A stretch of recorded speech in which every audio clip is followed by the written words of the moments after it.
Hey everyone, and welcome to RUBIN'S Mind Lab, where we break down the latest research into what it really means. Ever wonder if that test you took or that survey you filled out actually measured what it was supposed to? Well, today we're diving into a critical issue in psychology, a potential crisis lurking in how we test people. Imagine this. You are taking a really important test. Your future depends on it. You should be trying your best, right? Well, what if you are not? What if for some reason you're not actually trying to answer the questions honestly or accurately? This might sound obvious, but this paper argues that we're kind of ignoring this big problem, much to the detriment of psychological testing itself. So, what exactly is psychological testing at its heart? It is about systematically comparing how different people behave or perform. Think of IQ tests, personality questionnaires, or even job assessments. They all aim to measure something about us. But here is the catch, and it's a big one. For a test to be valid, meaning it actually measures what it claims to measure, the person taking the test needs to choose to cooperate. They need to be on the same page as the test, following the rules and doing their best to give honest, thoughtful answers. Lee Cronbach, a big name in psychological testing, even said it himself. The person being tested places themselves on the scale, and if they don't care about the result, they can't really be measured accurately. This is a really important point. We talk a lot about making tests fair, making them standardized, and ensuring they're culturally appropriate.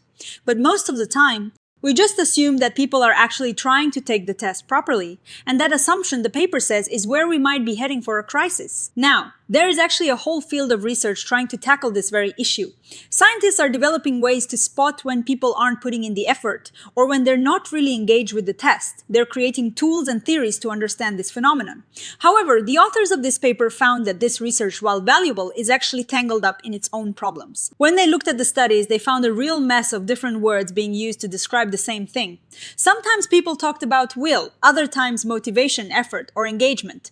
And it wasn't just different words, the definitions themselves were all over the place. Some researchers used these terms interchangeably, basically saying they meant the same thing. For example, they might say motivation and effort are the same. But then, in other papers, even from the same research teams, they treat them as different things, with one possibly causing the other. This constant shifting of language and meaning makes it incredibly hard to understand what anyone is actually talking about, and even harder to build on previous research. It's like trying to build a house when the blueprints keep changing drastically between pages, and sometimes even the words for door and window get swapped around. They even looked at some specific definitions and found deep problems. For instance, one definition of test-taking effort was given as a student's engagement and expenditure of energy toward the goal of attaining the highest possible score on the test. Now, that sounds reasonable, but the paper points out that representing what you know and can do and attaining the highest possible score aren't always the same goal. You could cheat or guess wildly to get a high score, which isn't the same as genuinely demonstrating your knowledge. So, is the definition capturing genuine effort? Or just the pursuit of a high score through any means? The definition doesn't make it clear. Without clear definitions, how can we be sure what we're measuring? Beyond the confusing language, the paper also highlights a big issue with how researchers are using psychological theories. When you define a term, especially in science, you are usually tying it to a larger theory.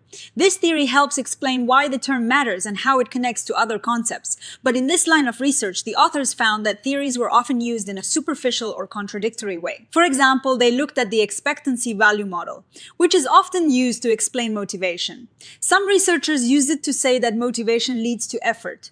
But then others use the same model to suggest that task performance and values influence motivation and effort, making the relationship much more complex. These different interpretations of the same theory applied to the same topic, without explanation or reconciliation, create confusion. It is like two mechanics looking at the same car engine but coming up with completely different repair plans without explaining why. This makes it hard to understand the foundational ideas behind the research. So faced with all this confusion, you might think, okay, maybe we should just focus on the measurements themselves. We can't define it perfectly, but we can measure something related to effort or engagement. The paper talks about things like response time, how quickly someone answers a question. The idea is that if someone answers too quickly, they probably aren't putting in much effort. They've developed indexes like response time effort to quantify this. But the authors argue that this is also a problem. If we don't have a clear understanding of what effort or engagement actually means conceptually, how can we confidently and ethically use these measures? Just because someone answered quickly, does that definitively mean they weren't trying? Maybe they're just very fast learners. Or the question was incredibly simple for them. Relying solely on operational measures without a strong theoretical foundation is risky. It can lead to what they call quantification, which is basically faking the quantification, making it look like we're measuring something precisely when we're not sure what that something really is. The authors believe this lack of clarity is a serious issue, potentially leading to a crisis of psychological testing. If our tests aren't truly measuring what they're supposed to because people are opting out of proper participation without us realizing it, then the decisions we make based on those tests could be flawed. This could have significant consequences in areas like education, employment, and clinical diagnosis. To fix this, they propose a two-step approach. First, we need to stop asking what does it mean for a test taker to cooperate, and start asking how would we know that a test taker chose to cooperate. This shifts the focus from abstract definitions to observable actions and self-reports. They suggest we should look at specific behaviors. Do they respond within a reasonable time? Do they go through the necessary steps? Do they attempt all the questions they can? We should also look at what they say. Do they report trying to solve the items truthfully and effortfully? And what do others say or observe about their behavior? Once we have these observable indicators, we can then ask what psychological concepts and theories best explain them. This bottom-up approach, building from observable evidence, could lead to clearer, more robust definitions. Second, they suggest that instead of being frustrated by the current literature, we should use it more systematically. They propose conducting formal reviews to meticulously document what kinds of data are being used, like response times or self-reports, what concepts and theories are being applied, and how are these terms and theories being defined and used consistently. This kind of detailed analysis, a multiverse analysis comparing different approaches, could help untangle the existing confusion and build a clearer path forward. The core message here is that psychological testing relies on participants actively cooperating. If they don't, the validity of our measurements is compromised.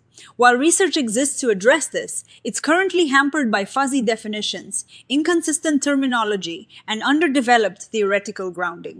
The authors are calling for a more rigorous, conceptually clear approach to studying test-taker cooperation. This isn't just an academic quibble. The authors believe that if we don't sort this out, we risk a genuine crisis where important decisions about people's lives are made based on data that isn't truly measuring what we think it is. They're urging for this issue to be taken more seriously, perhaps even addressed in the next update of professional testing standards. So, what's the takeaway for us as individuals who encounter psychological tests?